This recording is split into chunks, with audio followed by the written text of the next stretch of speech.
To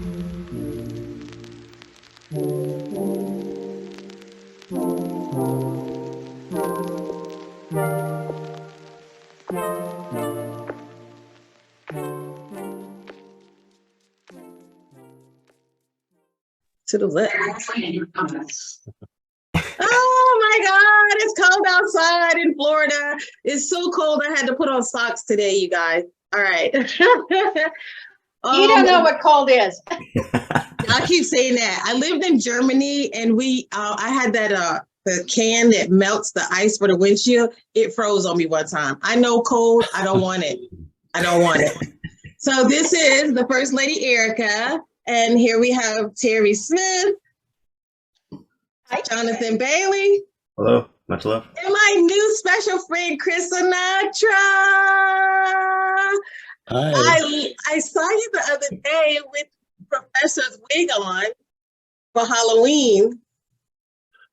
Oh, okay. When I was dressed up like Dr. Brown from Back to the Future. Yeah, which was so appropriate since we just came from Universal. Yeah, exactly. Oh my God. So not everybody knows you, but I really feel like a lot of people know you, but not everybody knows you. And you're just this awesome guy that I met that super smart. We hung out with your friend, Sean Bond, who I've watched since a while now for like a couple of years. And I was so excited when we got to spend time together and just hearing you guys synopsis, the brains just popping off when we met at the conference just now 2 weeks ago. Yeah. The Galactic Informers Conference where we got the bags. Exactly. And you enjoyed that conference, didn't you? Yeah, it was a good time. And the main thing I enjoyed was, besides the speakers, which were great, but meeting everybody there, like just interacting, making new friends. I thought that was probably for me, the highlight. So did you come there expecting to gain anything? I know for me, I knew I was looking for a message, and even you confirm a part of that message. Sean confirmed part of that message. I was looking for some messages from Andromeda, and what were you looking to gain? I initially found out about the conference through someone that watches my channel, and she said she was going to be there, and I thought, oh, it'd be a really cool idea. And I found out that other people that watch my channel were going to be there. So I thought, oh, let's do a kind of a meetup. So my main goal was to actually just meet people that watch my channel and do a Q&A, that type of a thing. A lot of the speakers, I didn't even know who they were. I know it sounds strange, but it doesn't sound strange. Yeah, because I'm not really into that particular group, with extraterrestrials and all that. So I had to do a little bit of research on everybody, understand who they were, and then I felt more comfortable with it. But yeah, my main goal was a little bit different. And if this one person hadn't mentioned it to me, I probably wouldn't have gone. And then I feel like by going there were so many things that were happening even behind the scenes that we didn't know about in the unseen. So it's all good. I do want to say this. I think sometimes we like a particular person, people love Alex, but when I go through of different spiritual people I know in Orlando, I've never met somebody who knew who Alex was or Elena or any of these people. And I think that we kind of take for granted that because we're focused on certain subjects or people that everybody just knows them. And that is because this community is so big. Yeah, that's impossible. So, I'm just really learning about most of those people, maybe in the last 6 months. I knew who Laura was. And let's see. No, I knew about Laura too. That's, I think of all the people speaking and James Gilliland, those are the only two people that before this last 6 months that I even knew of. And it's funny, I knew about Sean, I knew about James, who weren't speakers. And those were my cherry on top. I was like, oh my God, here you guys are. Yeah. So exactly. you said something pretty powerful about the Andromedan presence at the conference. Yeah, I actually made like a little video about it too, because Yeah. yeah, at the very beginning, of the conference, I'm talking to my friend Sean, and we're talking about things, and we see this really weird cloud formation in the sky that looked a little bit like light language with an underline under it. And I'm like, oh, that's interesting. And then we were starting to get, oh, there's ships up there. They're just phased out of time. And then like when we read into it, like, who is it? What ships are up there? And we were getting, there was at that time, at the beginning of the conference, there were about 11 cloaked ships, and they were all from Andromeda. Yeah. That's so exciting. I love that message.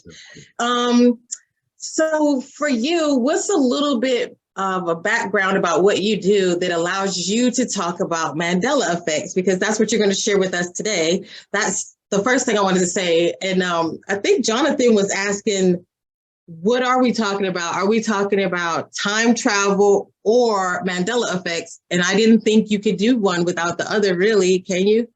Yeah, you can, because when we start talking about Mandela effects, like, what's the cause? Could time travel be the cause? And I think time travel is the cause for some of them. And, there's other types of things. There's the concept of timeline insertions. And then the main thing is timeline collapses, because there's always more data with these Mandela effects. There's always like new things that weren't there before. It's not like things are disappearing. It's more of like 99% of these Mandela effects are all new things, like new animals. We call them mandanimals on the timeline that no one's ever heard of or seen before. So they're appearing, and just more information about history that was never there before, or whatever the case is. Mhm. So when you say a new animal, like, I think, were you saying that when you said rainbow animals? Are those new animals or? Yeah, there's rainbow mandanimals, there's gold mandanimals. There's all kinds of like strange and interesting animals that just like a lot of people like. There was even like there are these things called beaked whales, for example. It's this whale that has like a beak, and it's really interesting because there was a zoologist who has a show, and he was talking about like, I'm a zoologist and I don't know how beaked whales ever got by me. So it's actually like, so zoologists themselves are confused, because some people are like, oh, you probably you're not familiar with whale species. You didn't know there's X number of whale species. But when these really strange and unusual creatures come onto the timeline, and people that are experts in the area say that they've never seen them before, and we have a situation, we call them Lazarus animals, where animals that have been known to have gone extinct are no longer extinct. So like they're back on the timeline again. So what are all these things mean? And do they have meanings? Are there clues about our reality with everything that we see? It kind of blew me away when I heard you talk about the rainbow animals, because in the last 2 years, I've been more observant and more outside than I ever was before, except for maybe during childhood. And my childhood in South Carolina, I never saw this before, but about a year ago, I saw a rainbow lizard. And I was like, what the? Never seen it before. I saw this one ant that was this big. It's over 1.5 inches big. It was a red velvet ant. I just looked up red velvet because the skin looked like velvet and it was huge. And I was like, never seen this before. And I've seen some type of gold beetle and rainbow beetles, and these things, I've never seen them before. And then just recently I was outside. I saw that rainbow lizard here. It's something native to South Carolina. And I'm like, it's here in Florida. So I'm like, oh shoot, rainbow animals. Someone posted a picture today about a rainbow colored squirrel from India. Whoa. Yeah. And it was all these different colors. I thought, what? Exactly. I never heard of those things, like when I've been around a long time, but these are just really unusual to see them. And there's pictures of them. Yeah. And there's rainbow trees, rainbow mountains, rainbow rivers. Like, it's not just animals. There's all these really interesting rainbow things that have come into the reality as well. I'm like holding my head like, what? I know, it's really cool. So Can Oh, I go just ahead. ask a question? Do you Mhm. think that it's because of I mean, yeah, obviously the timelines, but do you think it's a fusion with the 5D, moving into a fifth density? And so aspects of that higher dimension is coming into our awareness, Yeah, or I we're think becoming aware of it, and that higher, like, are we making that shift? We're becoming more aware of that 5D density? yeah, because 5D is in a higher frequency Right. bandwidth than we're in now. We're raising our frequencies. We're literally vibrating, into these new realities. So it's all signs that, we're heading in that direction. Absolutely. Yeah. Kind of like, I don't know if you have seen some of those plants that would be waving, or tree branches, and there'd be no wind, and there'd be one branch, it'd be just going like this, and the person will go up and stop it, and they let it go, and they'll continue, and it would stop, and then it'll stop like a day later, and then it'll be good for a week, and then another part of the country, or another part of a place, they're being doing it again with another completely different tree, sort of thing. I haven't seen those videos, but do you ever see the walking trees videos? Yeah. Yeah, that's fascinating too. And trying to like read into like, what are these walking trees? Is it just like someone's doing tricks with their, camera tricks or something? Mhm. Or is there something more behind it? But I think there's like interesting things going on with trees. Actually, just earlier today, I saw somebody posted a picture about how trees that are separate can grow into each other. Oh yeah. Yeah, I didn't know about that one. I didn't know about that one for myself. The wood wide web, that's pretty awesome. That a lot of trees that we think are one tree, it's actually up to 4 trees, sometimes even more. Because I started actually going around looking at trees and watching how they'd merged. Like I even have one outside. It's between the 2 fences, one from this side, one from that side, and they've grown together. Right, right. Yeah. So trees are interesting. Yeah, for sure. Have you really looked at that though? That's something I could actually get on a tangent on, but With trees? like how the root, like the nut can fall down and land over here, and the actual tree roots communicate to tell it like, oh, you can grow here, or it'll actually kill the new sapling based on the fact that that other tree has decided this is not a good place for you to grow. Yeah, it's too close. Yeah, I've heard about that. Yeah, so I love the tree stuff. But what exactly what do you do exactly that qualifies you to talk about time and quantum physics and these Mandela effects? Yeah, and also I do light language as Ooh. well. Yeah, so I'm kind of like all over the place with things. So yeah, I have a PhD in Akashic Records. No, if there is such a thing, but yeah. So I work in there too. okay, all right. Some of the librarians and the Akashic Records and all that.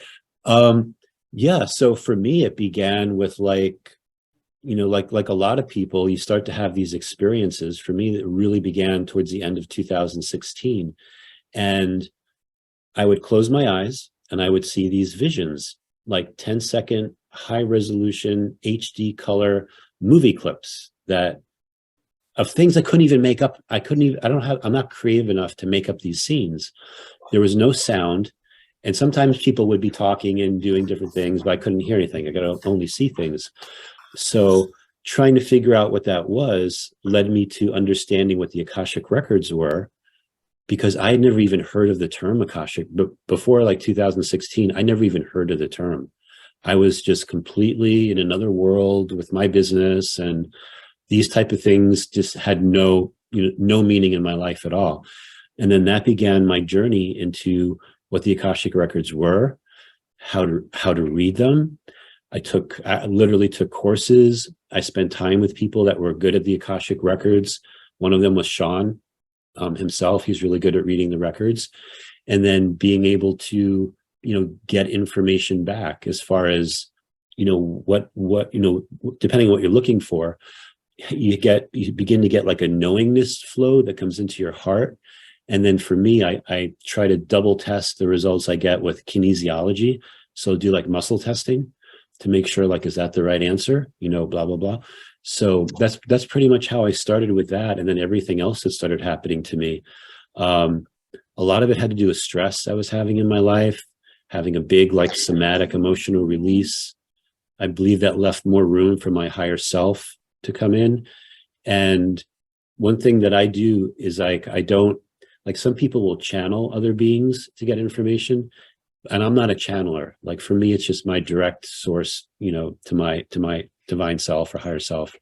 So yeah, so I've just been building on that over the years since around 2016, 2017.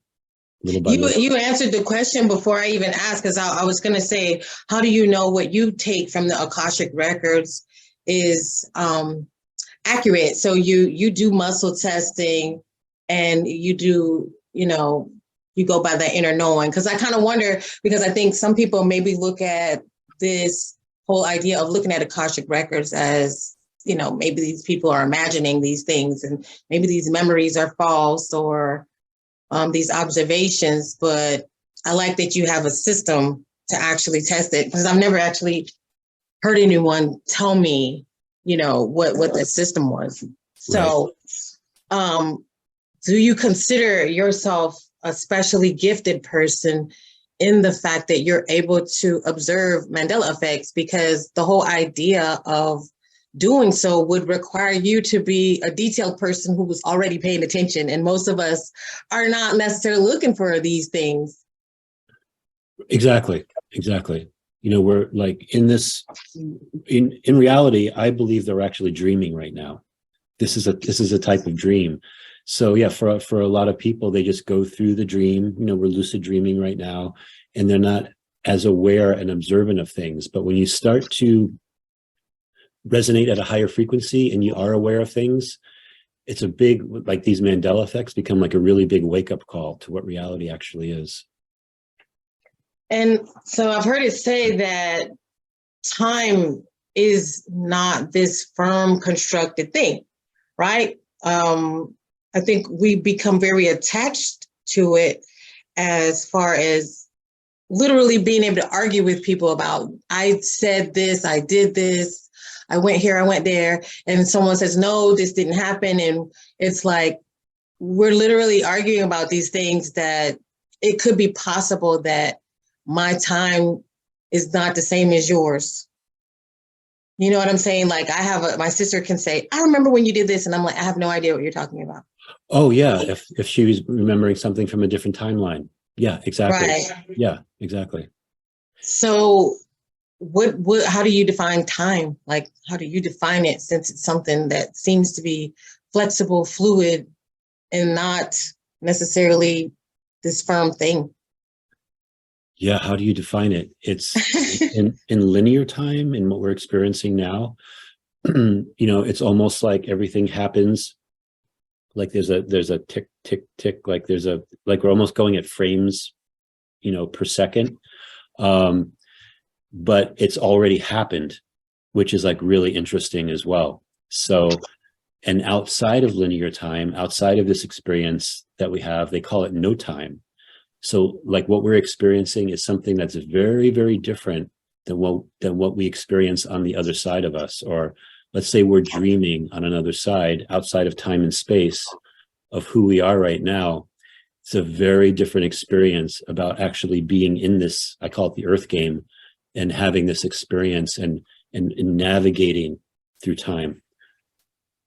So this might be off to the side, because I guess one day sometimes on my feed, it just randomly comes into things that I normally wouldn't click on, but it was about, am I saying it right? Space-time? Space-time. And how it's no longer going to be used as an element to measure anymore, because it's actually, I think it's been false. It was like just kind of like a placeholder at the time to give us an idea of what's happening around us, but isn't really as applicable as people thought space-time was. Exactly. Like it does not apply anymore. Yes, quantum physicists are now saying that basically space-time is dead. Like that whole concept of what they thought space-time was is not what they thought it was at all. But is it possible that we are actually who we are is outside of space-time, and we are in our own, what you could call a bubble of reality. And our bubble of reality is literally our own universe. And what's happening is we're all intersecting with each other. So I'm dreaming ERIKA and Jonathan and Terry and our audience that's watching us is dreaming us all together. And our bubbles of reality are all merging and sharing each other. And that's another thing that could cause Mandela effects, is when you could consider a dominant bubble of reality intersects with another and brings in that data with it. Because bubbles of reality can be our own experience, but some people say that if you're like in the military, you're existing in that kind of mindset or that kind of bubble of reality. Or if you're in a certain educational field, or if you're a doctor, or whatever it is, you're existing in a bubble of reality within a bubble of reality. And then we all have different hats and filters that we see our lives as. We all have different titles. I'm a father, I'm a business owner, whatever it is. So it becomes complex for this very amazing virtual reality simulation matrix type thing that we're in. At least that's how I see it. Wow, unintentionally I went, it's making me think now, because that just means if I'm the dominant thought, if I'm the dominant person, I affect you, because I can actually pull you into what I believe is real, my timeline. And especially like you're saying, if you're in the military and if they all say, this is what's really happening, this is what we're going to do. Like now it is happening because we've put this scenario into this group and created a reality for them. Just like some people believe, certain events are real, and some people believe like, no, that's completely fake. And then here we go where we say, oh, your frequency and my frequency, or your, is different, right? And we're resonating on something different, where this thought is dominantly true among this group of people, and it's completely doesn't exist amongst this other people. And that's how it affects us, right? Yeah, and even for this on another level too, like with Mandela effects, like you guys and everyone watching this show might all of a sudden start spotting more Mandela effects in your life, because of the bubble of reality that I'm in. Like Mandela effects are a big thing, and then that could have an effect on you, where now you're going to be more observant. And people should keep on the lookout too, that there's the big Mandela effects, and then there's the personal ones. Like you're saying, like your sister thought something happened a certain way, and you're like, no, it happened this way, and you're both right possibly. But there's the personal ones that happen, where like I remember, like when I put that key in the lock, I turned it to the right, not to the left to unlock it, and now that's different. Or that house in my neighborhood, it was always red and now it's blue. Like, did they just paint it last night? So there's all those kinds of things that people might become more observant of, which is really good, because you're just observing the reality more and you're getting clues as to what's really going on around us. And I promise we're going to go ahead and start doing these Mandela effects. I just wanted to point out one more thing, because I think, I don't know if it was Sean or somebody else I heard in the last couple of days said, you don't have to believe things for it to exist. But once you learn about something, some type of concept, now you can actually observe it and maybe possibly manipulate it or change it yourself because of the fact that it exists. Yeah, especially if we're lucid dreaming right now. If you think about like what a lucid dream is, so if you wake up in your own dream and then you can begin to manipulate things around it, it's that same type of concept. So sure. Right. So I will let you start. Give us a good one, because you said, I know you told me you're like, these are different. It's not going to be like Chick-fil-A or there is something, and so I'm just curious to hear what you got. Yeah. And if you need to take over my screen, I don't know if you had something you wanted to show or anything that. I don't, but we could just, talk about no problem. it. We just talk about some things. Yeah, but I'm just curious, has Terry or Jonathan ever spotted any Mandela effects, or have any thoughts about the Mandela effect and what you think it is? Well, I certainly have had many experiences, like you're saying, turning the lock. It's like one day I went to unlock my door and thought, when did this change? I was always doing it the other way. And I have one that when I was sort of first becoming aware of it was years ago. A friend of mine, she would always drink red wine. And then she came over and I said, oh, I haven't got, I was offering her some red wine. And she said, I never drink red wine. I only drink white wine. And I was like, what? I've known you for 30 years and you've always, and oh no, I never do. And so I thought, okay, how did I miss that? And then a while later, I was over at her place and I said, oh, you're drinking red wine now? And she said, what are you talking about? I never drank white wine. I always drank red wine. And it was like, that stood out for me more than, just in my personal life. And of course, you see some of the other ones like the Nelson Mandela for sure. I always remember him as dying in prison. And so it's like, what? When did this change? Right. For me, there's also obviously those. I always remember Mandela dying in prison as well. But for any specific ones, there was stuff with plants being moved around and existing when they didn't exist the day before, sort of thing. When I was younger and at home. And then there was a few that happened with my in-laws, my uncoupled in-laws, and we both can't place it. It's kind of like we had that moment, and we were talking earlier today. I'm like, you remember this? And she's like, I so remember this, but we both can't recall it. And she's like, I'm gonna put it to my guys to help me remind me. I did the same thing, but it just wouldn't come back.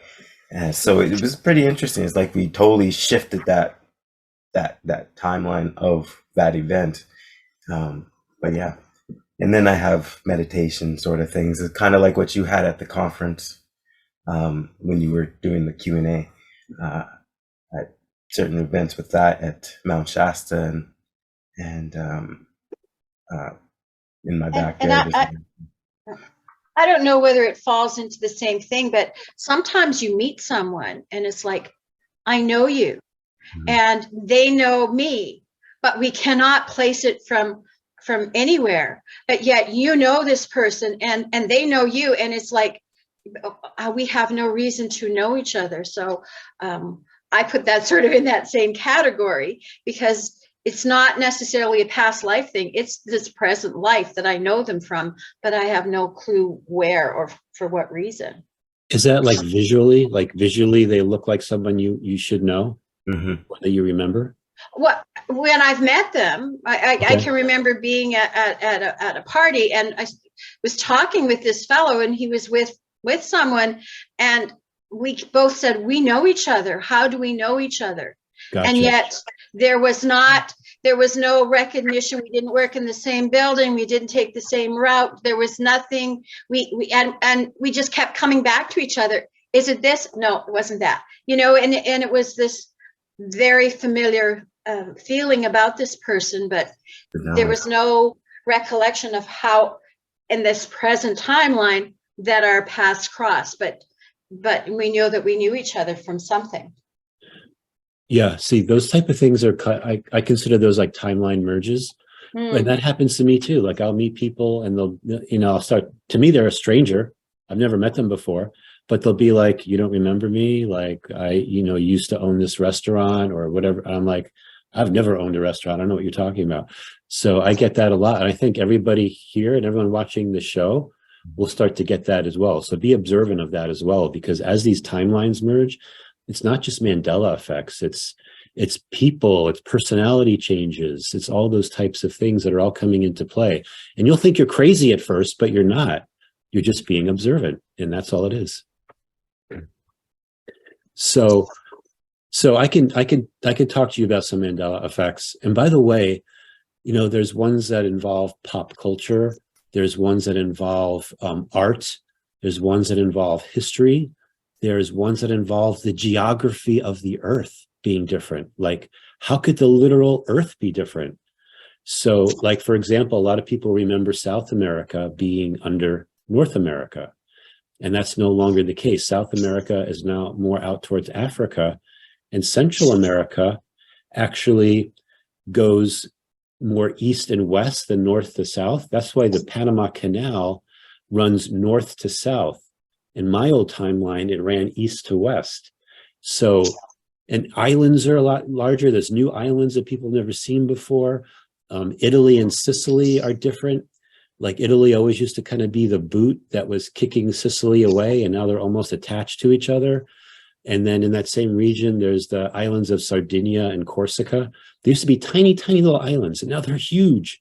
So, like, you know, what could be causing all these like interesting things like that? So, so we won't talk about Chick-fil-A, but I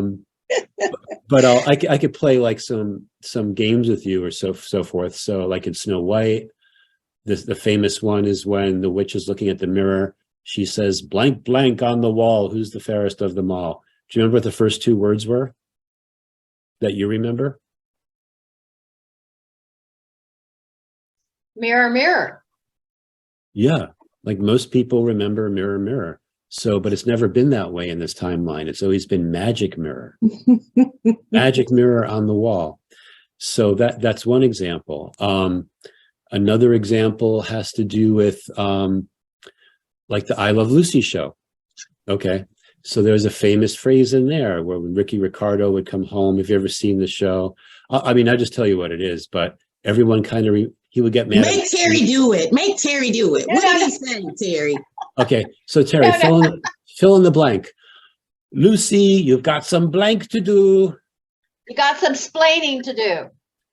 Now, why did you just say splaining? That's what you remember, right?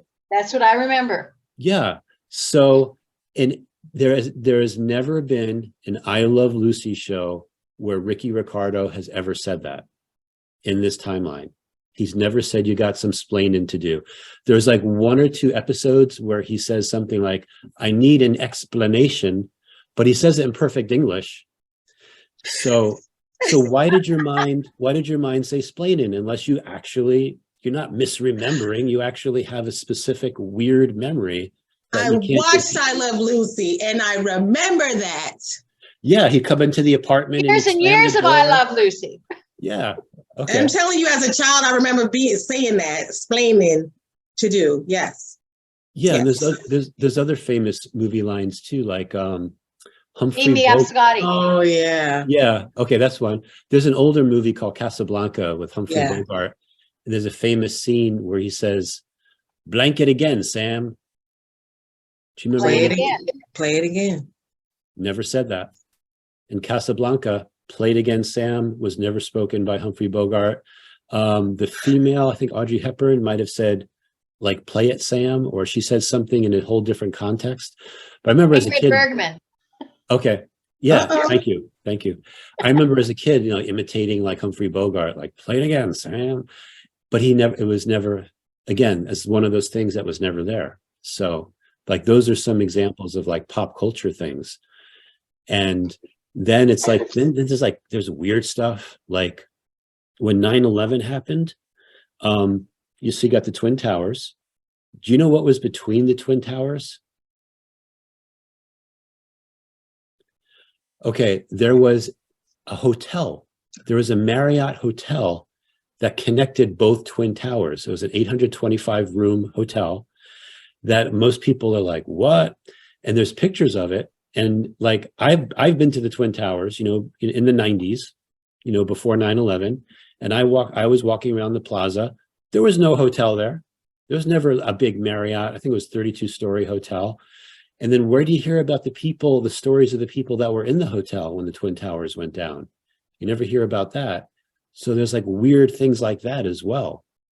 So there's those type of things. I'll give you another example.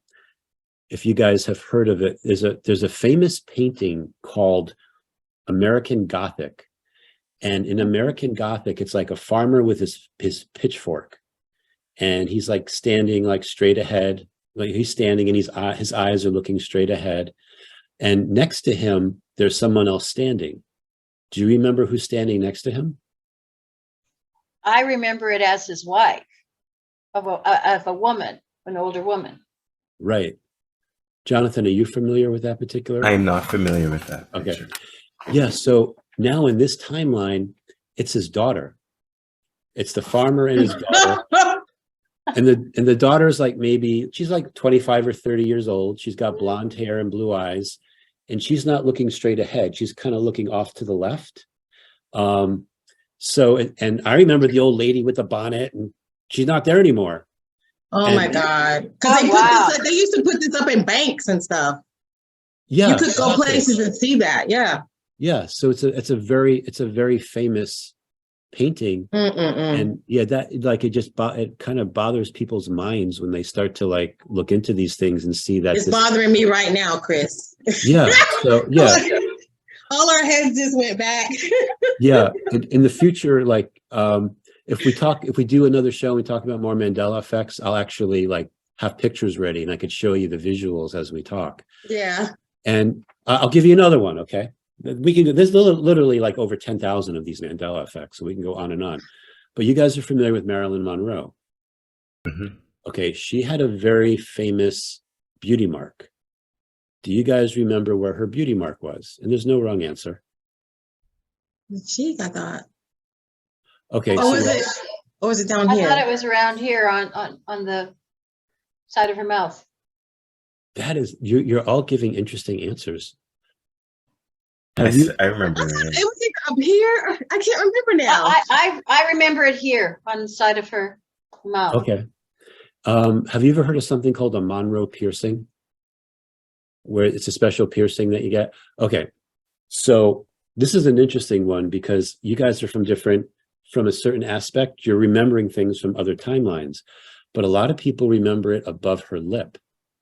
And you can get something called a Marilyn Monroe piercing, which is above the lip.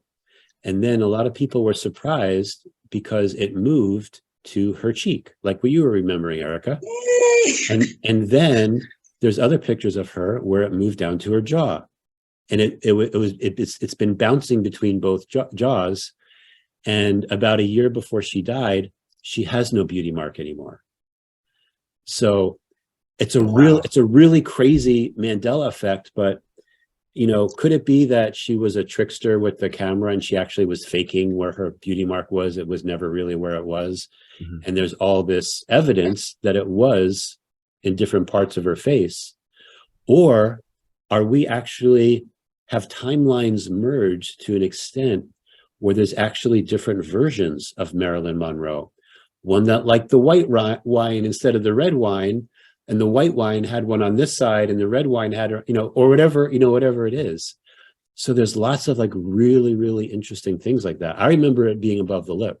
And I remember like, I had a girlfriend at the time that got a Monroe piercing. So I remember that like really clear. And you can look up Monroe piercing and see what it is. Because it was supposed to be a piercing that imitated Marilyn Monroe's beauty mark. So yeah, so there's those types of situations as well. So yeah, and then like World War II history has changed. Now the Nazis blow up a ship in New York Harbor. They sail in New York Harbor and they destroy a oil tanker called the Columbra, I believe what its name was. And it's funny because that ship has been leaking oil since it was destroyed. Like I think it was in 1941, but that ship has been leaking oil in the New York City area for all these years.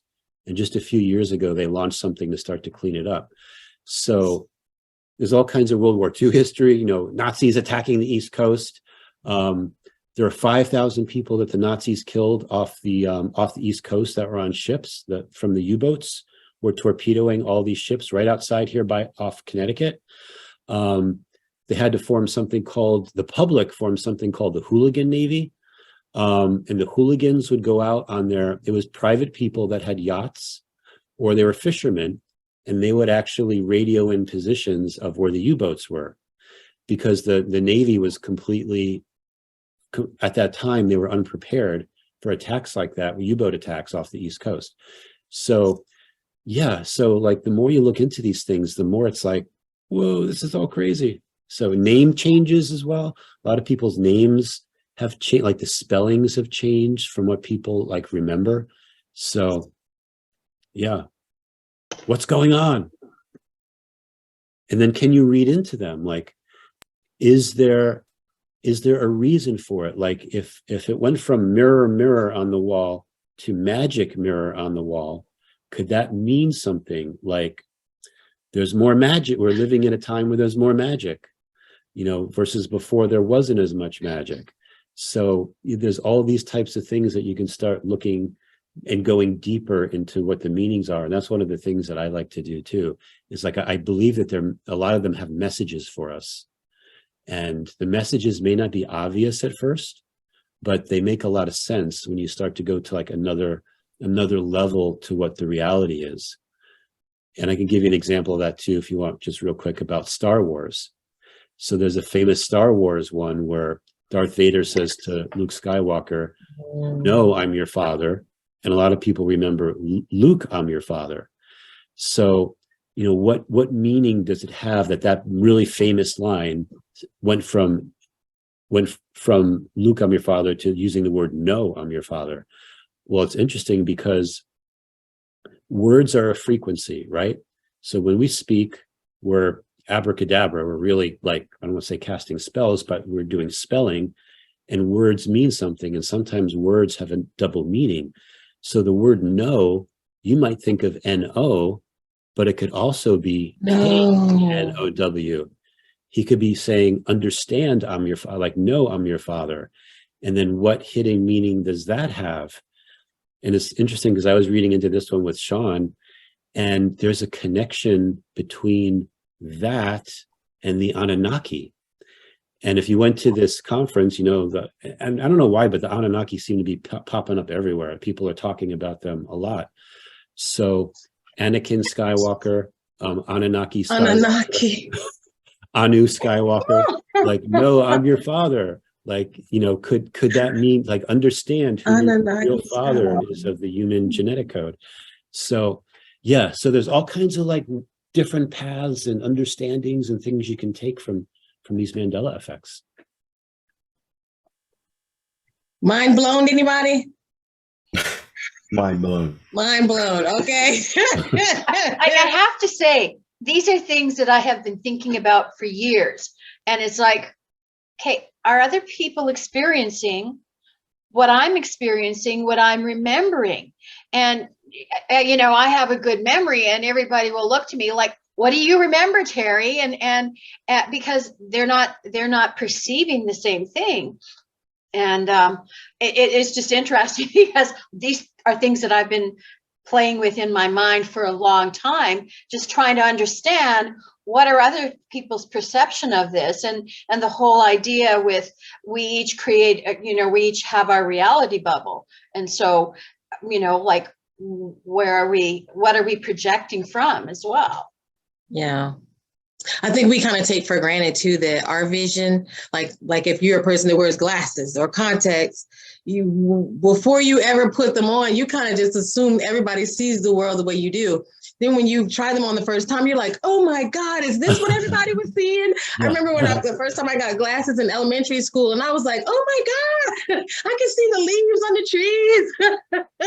And we're talking about glasses. Yeah. I never wore glasses until recently, and I hate wearing glasses because I can't see the same way I could see before. You're used to because now it's way, more of a perception of what's here, where before I had a broader view. And so I take them off as much as I can because I miss that ability. Like, this focuses, but there's a different perception without glasses. And it's a spatial difference too, because I remember the first time I wore glasses, I was like, I felt like my steps had to actually change. Mm-hmm. I love it. Jonathan. I was just actually talking to my sister. Actually, we asked the question about the wolf or the lion. Sheep and the lion. Oh yeah, Bible Mandela effect. Yeah. And she said wolf. And she's a Jehovah's Witness. But he's also Jehovah's Witness, okay. Or grew up as a Jehovah's Witness, right, Chris? Yeah, exactly. So that's three of us that grew up Jehovah's Witness. So wait. Jonathan, your sister's a Jehovah's Witness? Yes. Is she Yeah. like currently active? She's currently active in yeah. Interesting. Yeah. Interesting.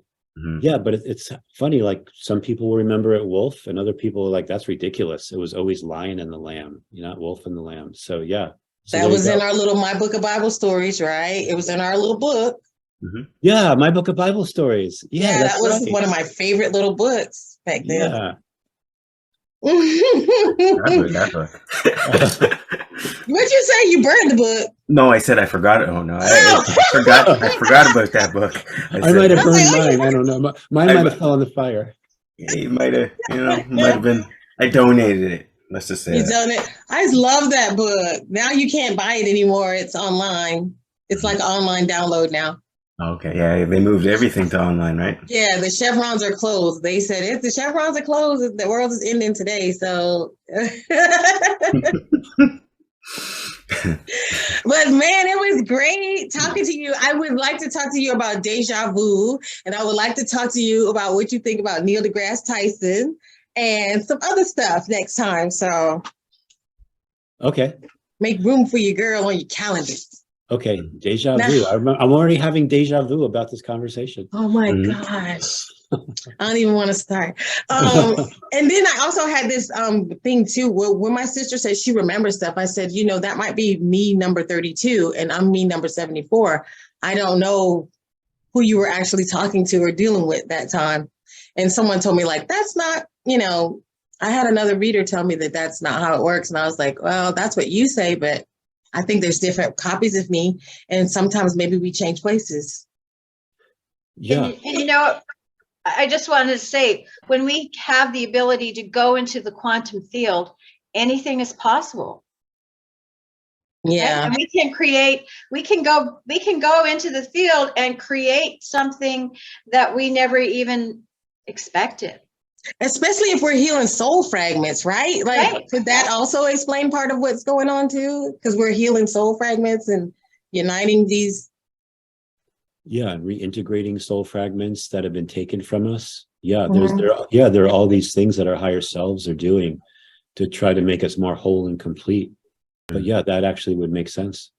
Yeah. Yeah, because you're shifting the frequency in that area of that Right. location. Especially if you do some inner child healing or some womb healing, like that might change your whole perception of life and time, I think, too, as well. Yeah. Or are we just mixing up with stuff? Well, So, it's just like Chris, you're bending the molecules in the spoon when you do spoon bending, right? So if you can do that do all this with physical elements, then you're doing it. Cool. Yeah. There you go. and your Topsy. Yeah. And then mine was spontaneous combustion, because those are some things I'm like, what happened? So how do we find you, Chris? And can you also put it in the chat, or you can just send it to me in the messenger and I can attach that to the video, but because you do a lot. You do the most. You're doing the most. Yeah. So like the main way people can find me is I'm just creating videos right now on YouTube. Type in Quantum Businessman and I'll come up. And I have a website called quantumbusinessman.com. In the future, Sean and I are going to be doing meditations, and I'll probably be adding more services and things that I do and so forth. But yeah, right now, YouTube is my main outlet for my creative outlet of everything that's going on for me to communicate that with people and, help everyone on their journey, including myself. Yeah. And I like your picture, because one of your pictures, I was like, he looks like John Kennedy. He's like,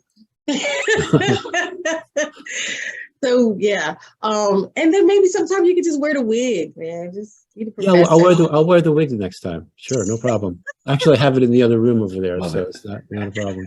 Love it. Yeah. I love it. Well, I just thank you for spending time with us and just blessing us with your energy. So we'll say goodbye. Any last words for Terry? I'll let Terry, any last words? I just like, it's been wonderful chatting with you, Chris. It's your information is like just so cool. Yeah. Yeah. Looking forward to dipping back into these topics, because there's so much that is, you know, we can literally do what you guys did like yesterday, 4 hours worth of information, especially when you start bringing in like meditations and everything. And you know, it's yeah, I'm grateful to have this time with you and to be able to listen to your expressions and your journey. And yeah. Chris, do you know your friend was with us for 4 hours and 43 minutes yesterday? 4 hours and 43 minutes. Wow. Okay. You guys talked about a lot. At 40 minutes, I was thinking, I don't think I wrote enough questions. And then I was like, okay, it's 2.5 hours. I said, hey, I pointed out the time, but it was so fun. But what would you say about all this? What would you summarize these lessons that you're giving us about life and time and our perception? I know you have something profound to say. I'm just going to say that for when people start researching these types of things, like especially with Mandela effects, the global narrative will tell you that you're misremembering, you're confabulating. You know, I saw this research paper that came out. It was called The Decade of Misremembering, because people can't wrap their heads around what's actually going on. There was even a study at the University of Chicago that just came out over the summer. It was called the Visual Mandela Effect study. And they took 100 people and they had these famous Mandela effects, or what in the community we know what they are. An example was the Monopoly Man. A lot of us remember him wearing a monocle, but in this timeline, he doesn't have anything on his face. He doesn't have a monocle. So as an example, they took 100 people, they tested their memory to make sure that they were pretty smart people. And then they showed them, I think it was a series of 10 different images, and they had to pick 3 for each thing. Like they had the Monopoly Man, and they had 3 different versions of him: one without a monocle, one with glasses, and one with the monocle. And nearly 100% picked the monocle. Mm-hmm. So, because most people remember that. And basically the result of the study was, they don't believe in the Mandela effect. So more studies are necessary to realize why people are misremembering all these different things. So my point in saying all this is that to trust yourself. We for ourselves can figure out in our heart what's really going on, if we're actually misremembering something, or if it is something that we truly do remember it being a certain way. And some things will be shaky. Some things will be like, I don't remember it that way, or you might remember it a different way from the crowd. But basically, it's to trust yourself. This journey that we're on is about self-discovery. It's about raising our frequency. It's about figuring out what the heck is going on. So I'll leave it at that. I'm glad you said that, because it just, the way that you explain it, just changes the way that I see it, because I did see things more as a misremembering, because we do learn things wrong. But even discovering that for some people who believe in flat earth, because they remember an existence of a actual flat earth versus the one that we're in right now, that we don't have to really argue with each other about it, but just to kind of be more flexible with each other and be open to understanding, like you said, what are we being shown? So I do appreciate the way that you present the concept. Yeah, and that whole term of misremembering too, a lot of times people think of it like there's 10 people and they see a crime that happens real fast. And then afterwards they're asked questions like, what color shirt did the person have? Was it a man or a woman? That's a whole different thing, because you can get 10 or 20 different answers from 10 or 20 different people that see something really fast.